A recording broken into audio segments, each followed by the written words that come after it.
மாப்ள அவன் என்ன சொன்னாலும் கேட்காம முட்டாள்தனமா சொன்னதே திரும்ப திரும்ப சொல்லிட்டு இருக்கான். பெத்த அப்பனே அவன் புரிஞ்சுக்கல, உங்களையா புரிஞ்சுக்க போறான்? இந்த பாருங்க மாப்ள, தயவு செய்து உங்களை கெஞ்சி கேட்டுக்கிறேன். அவன் சொல்றதை கேட்டுக்கிட்டு கொஞ்ச நாளைக்கு அவன் கீழே வேலை செய்யுங்க. அதுக்கப்புறம் நான் பேசி எல்லாம் சரி பண்ணிடுறேன். என்ன சரி பண்ணுவீங்க? உங்க புள்ள வீட்டை விட்டு போறேன்னு டிராமா பண்ணுவா. அதை நம்பிக்கிட்டு என் வீட்டுக்காரரை இவங்க கீழே வேலை செய்ய சொல்றீங்களா? நான் என்ன சொல்ல வரேன்? ஒன்னும் சொல்ல தேவையில்லை. நீங்க மனசுல என்ன நினைச்சிட்டு இருக்கீங்கன்னு எனக்கு நல்லாவே தெரியும். என்னமோ பெருசா இன்னைக்கு வந்து புள்ளைக்காக வக்காலத்து வாங்குறீங்களே. இத்தனை வருஷமா அந்த புள்ள எங்க போயிருந்தா? உங்களுக்கு ஆபத்து வரும்போது என் புருஷன் வேணும், உங்க கௌரவத்தை காப்பாத்துறதுக்கு என் புருஷன் வேணும். இப்ப புள்ள வந்த உடனே இவர் வேண்டதவர் ஆயிட்டாரா? மீனா, நானே அதை பத்தி பெருசா எடுத்துக்கல. நீ ஏன் திருப்பி பேசிட்டு இருக்க? சும்மா இருங்க, உங்களுக்கு ஒண்ணும் தெரியாது. இவங்களுக்கு தேவையா இருக்கும் போது வீட்டோட மாப்பிளைய வாங்க வாங்கன்னு கூப்பிடுவாங்க. வீட்டை பாத்துக்கங்க, கடையை பாத்துக்கங்க கெஞ்சுவாங்க.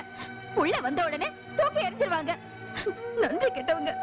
இது பாருங்க, ஒண்ணு மட்டும் நல்லா ஞாபகம் வச்சுக்கோங்க. என் புருஷன் மட்டும் ராப்பகலா கஷ்டப்படலன்னா இவங்க பண்ற அட்டகாசத்துக்கு கடையை வித்துட்டு எல்லாரும் நடு தெருவுக்கு வந்திருப்பீங்க. கடையை விட்டு போறதா நானே முடிவு பண்ணிட்டேன். நீ எதுக்கு தேவையில்லாதெல்லாம் பேசிட்டு இருக்க? நீங்க விட்டுட்டு போறாதான் அந்த கடையை விட்டுட்டு நான் வரதா இல்ல. ஏன்னா அந்த கடைக்காக நானும் கஷ்டப்பட்டிருக்கேன். இப்ப என்ன நினைச்சிட்டு உன் மனசுல இப்படி எல்லாம் தாரா பண்ணி மறுபடியும் என் பிள்ளை ஊரை விட்டு அனுப்பிச்சலாம் முடிவு பண்ணிட்டியா? யாரு? நானா? உங்க புள்ளதான் இருக்கிறதெல்லாம் சுருட்டிட்டு எல்லாரும் வெளியில துரத்தணும்னு ஐடியா பண்ணி. என்ன பேசுற? தொலைச்சிருவோம்.